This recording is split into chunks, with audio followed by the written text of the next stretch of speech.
No coração de Salvador, entre o calor do sol refletindo no mar da Baía de Todos os Santos e o ritmo constante dos ônibus e vendedores na rua, vivia Helena, uma mulher de 32 anos, sorridente, dedicada e conhecida por seu jeito gentil.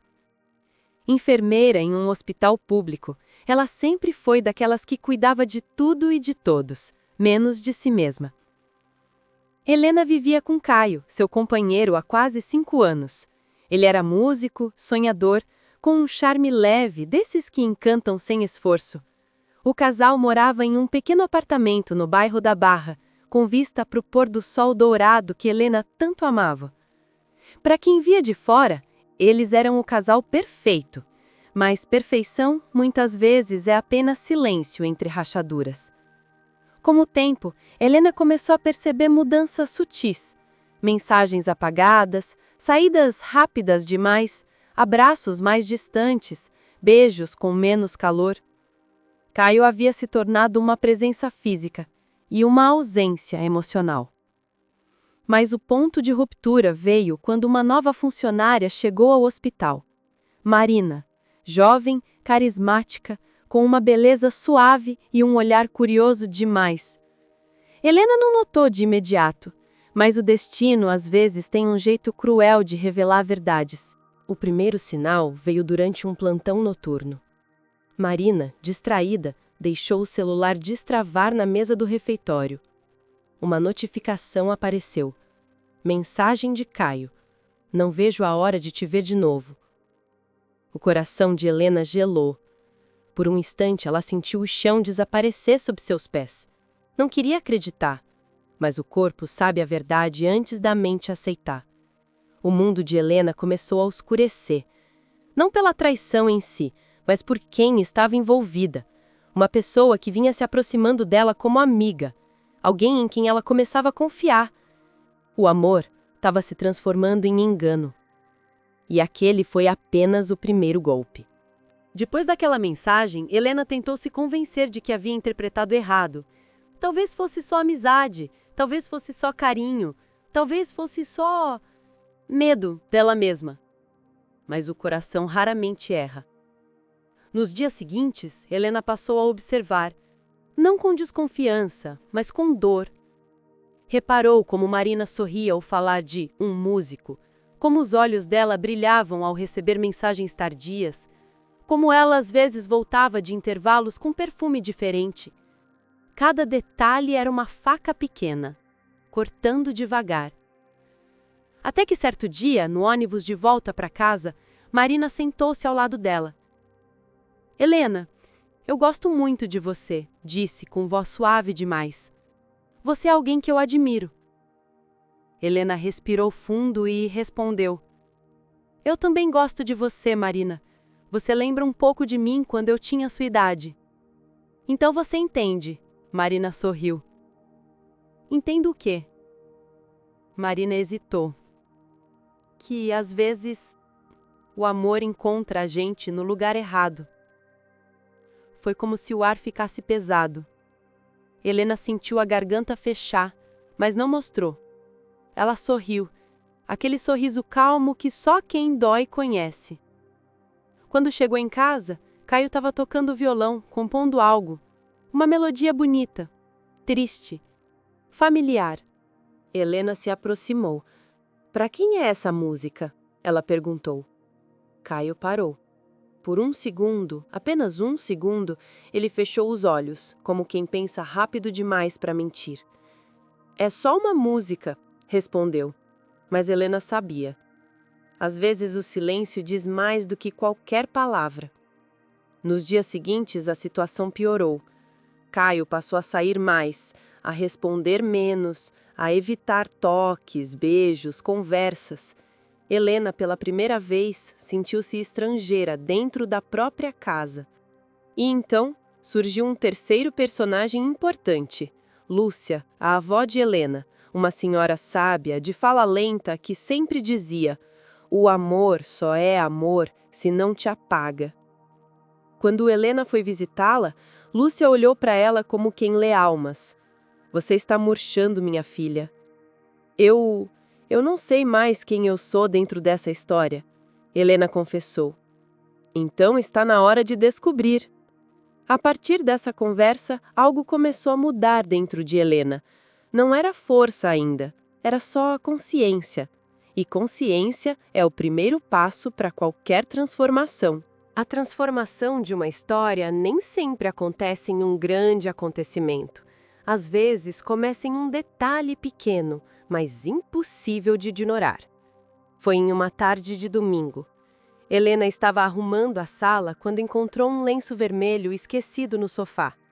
Ela não tinha um lenço daqueles e sabia que não era dela. O perfume era delicado, doce, familiar. Marina. O coração de Helena bateu forte, mas o corpo ficou imóvel. Não era mais dúvida, não era mais suposição. Era evidência. Por um momento, ela pensou em esperar Caio chegar para confrontá-lo. Mas algo dentro dela disse não.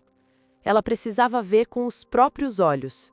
Sem avisar ninguém, sem mandar mensagem, sem planejar, Helena saiu. Pegou um ônibus, desceu no bairro de Ondina, andou até o prédio simples onde sabia que Marina morava. O portão estava aberto, como se o universo estivesse dizendo: entre, já é hora. Subiu as escadas devagar, o coração acelerado, mas o rosto sereno. Quando chegou à porta, ela ouviu risos, música suave, vozes íntimas demais. Helena fechou os olhos, respirou fundo e bateu na porta. O silêncio do outro lado foi imediato. Passos, e então a porta se abriu.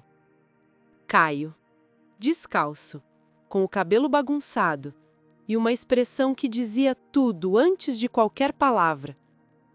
Atrás dele, Marina, envolta num lençol claro com os olhos cheios de algo que não era culpa, era medo. Helena, eu posso explicar, Caio começou. Mas Helena levantou uma mão. Não precisa. Sua voz não tremia, seus olhos não choravam. Ela não estava destruída, ela estava despertando. Eu só queria ver com meus próprios olhos. Agora vi. Obrigada. Ela virou as costas e, enquanto saía, Marina a chamou.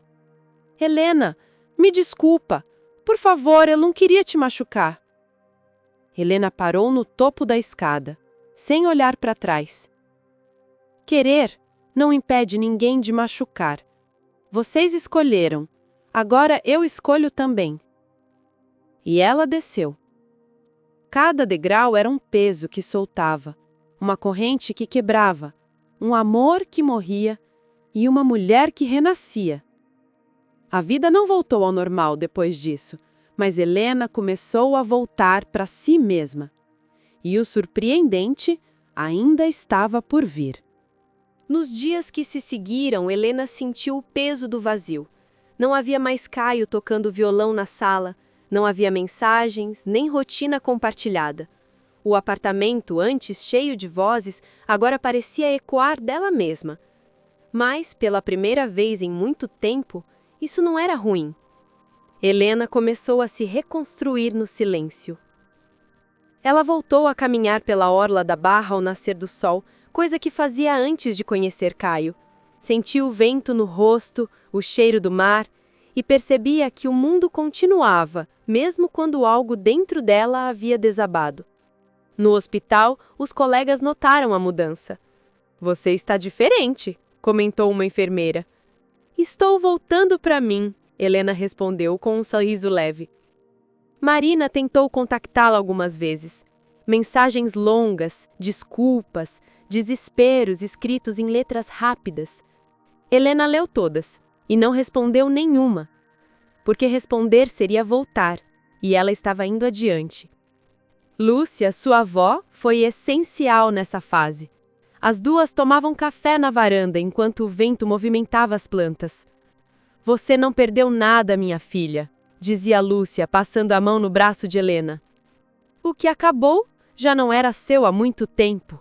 Helena chorou, não pelo amor que perdeu, mas pela mulher que ela tinha deixado de ser e agora estava reencontrando. Ela se dedicou ao trabalho, começou aulas de dança, algo que sempre sonhou, mas nunca teve coragem de iniciar. Riu com novas amizades. Voltou a se olhar no espelho com gentileza. Mas a vida, como sempre, tem seu próprio senso de ironia. Um mês depois, enquanto saía da aula de dança, Helena encontrou Caio em uma praça perto do farol da Barra. Ele estava magro, desarrumado, com um violão ao lado. Helena, eu fiz tudo errado, ele disse, a voz embargada. Eu não sabia o que sentia, me perdi, eu ainda te amo. Helena o observou por um instante. O homem à sua frente era alguém que ela reconhecia, mas já não pertencia mais à história dela. Caio, eu também me perdi. Mas eu me encontrei sem você. E ela sorriu. Dessa vez, com paz. Helena se virou e foi embora. Não com pressa, não com raiva, mas com leveza. Ela não precisava mais fugir do passado. Ele já não tinha poder sobre ela. Mas o destino ainda guardava algo inesperado. Alguns meses se passaram. Helena estava mais forte, mais centrada e finalmente sentia que sua vida tinha encontrado um novo ritmo. Mas algo inesperado começou a acontecer. Helena começou a receber mensagens anônimas. Primeiro, frases curtas. Você não sabe toda a verdade. Eles esconderam algo de você. Depois, fotos. Fotos dela, tiradas de longe, na rua, no trabalho, na orla. Helena sentiu o peito apertar. Aquilo não tinha vindo de Caio. Ela reconheceria seu jeito. Nem de Marina, que havia desaparecido da cidade depois do escândalo. Uma noite, ao chegar em casa, Helena encontrou um envelope na porta. Dentro dele, uma carta escrita à mão. A letra era de Marina. Helena, você precisa entender. Eu nunca quis Caio. Nós nunca fomos sobre amor. E Caio, ele escondeu algo de você. Eu tentei contar antes, mas ele me ameaçou. Não era apenas traição, era medo. Ele fez algo no passado, algo grave. E você precisa se proteger. Helena sentiu o estômago afundar. Parecia exagero, manipulação. Marina sempre foi intensa demais, dramática demais. Mas no final da carta havia um endereço. Um lugar conhecido. A antiga casa de Caio, onde ele morou antes de ir morar com ela. Helena respirou fundo. O coração acelerou. Mas ela sabia. Se não fosse agora, esse espectro nunca a deixaria em paz. No fim de tarde, foi até lá. A casa estava abandonada, janelas quebradas, portão enferrujado. Quando entrou, viu Caio sentado no chão da antiga sala, violão ao lado, como se esperasse por ela. Você veio, ele disse, sem surpresa. Helena ficou em silêncio. Eu sei que Marina falou com você. Ele levantou devagar, os olhos cansados. Eu não te traí por amor, não foi sentimento. Ele respirou fundo, a voz falhando. Foi desespero. Helena sentiu um frio súbito percorrer a espinha. Eu devia dinheiro, muito dinheiro, gente perigosa. Marina, ela entrou porque tinha influência com eles. Ela me ofereceu uma saída. Eu deixei ela se aproximar de mim. Helena cerrou os punhos. Traição motivada por covardia, não amor. Mas você me deixou sozinha por isso? Helena sussurrou, com lágrimas contidas. Caio caiu de joelhos. Eu fiz a pior escolha possível. E agora, eles estão atrás de você também. Silêncio. Helena sentiu o chão sumir. A traição não tinha sido o fim. Era o começo. E naquele instante, com o vento frio atravessando a sala, vazia, ela entendeu. A maior mentira nunca foi a infidelidade, mas a vida que Caio nunca contou. O ar dentro da casa parecia pesado, como se memórias antigas estivessem presas nas paredes. Helena olhou para Caio, o homem que um dia a amou, o homem que destruiu sua confiança, agora ali, ajoelhado, quebrado, implorando por algo que ela já não tinha certeza se poderia oferecer: compreensão. Então tudo isso, ela murmurou, foi medo? Caio não levantou o rosto, apenas assentiu. Eu estava encurralado, Helena. Eu nunca quis envolver você, mas quando percebi, já era tarde. Helena sentiu as mãos tremerem. A traição agora tinha um peso diferente. Não era apenas infidelidade. Era segredo, manipulação e silêncio. Um carro parou do lado de fora, faróis atravessando as frestas da janela quebrada. Helena e Caio se olharam. Eles vieram, disse ele, pálido. Helena deu 2 passos para trás. E eu, o que faço? Caio respirou fundo. Pela primeira vez parecia assumir responsabilidade. Você vai embora. Agora. Pela porta dos fundos. Ele se levantou devagar. Eu vou resolver isso. Pelo menos uma vez na vida, eu vou enfrentar o que criei. Ela queria dizer algo. Talvez um adeus, talvez um eu te perdoo, talvez nada, mas não houve tempo. Alguém bateu na porta. Pesado. Firme. Caio olhou para ela com um meio sorriso triste. Vai. Helena correu pela cozinha. As mãos tremiam. O coração parecia bater nos ouvidos. Pulou o muro baixo dos fundos, caiu na rua de trás, correu sem olhar para trás. Quando conseguiu respirar, estava na avenida, o barulho dos carros misturado à sua confusão interna. Ela não sabia se Caio sobreviveria. Não sabia se Marina estava envolvida ou também presa em algo maior. Mas entendeu algo naquele momento. Ela precisava salvar a si mesma. E isso começaria não com perdão, mas com liberdade. Meses depois, Helena sentava sozinha em um banco à beira da praia de Copacabana ao entardecer. O céu estava pintado em tons alaranjados, uma calma que ela não sentia há muito tempo. Ela havia mudado de emprego, mudado de bairro e, principalmente, mudado de dentro para fora. Não fugia mais da lembrança, mas ela já não doía como antes.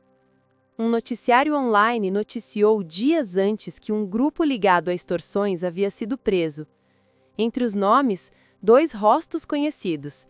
Entre eles, alguém que um dia foi parte de sua vida. Mas nenhuma menção sobre Caio.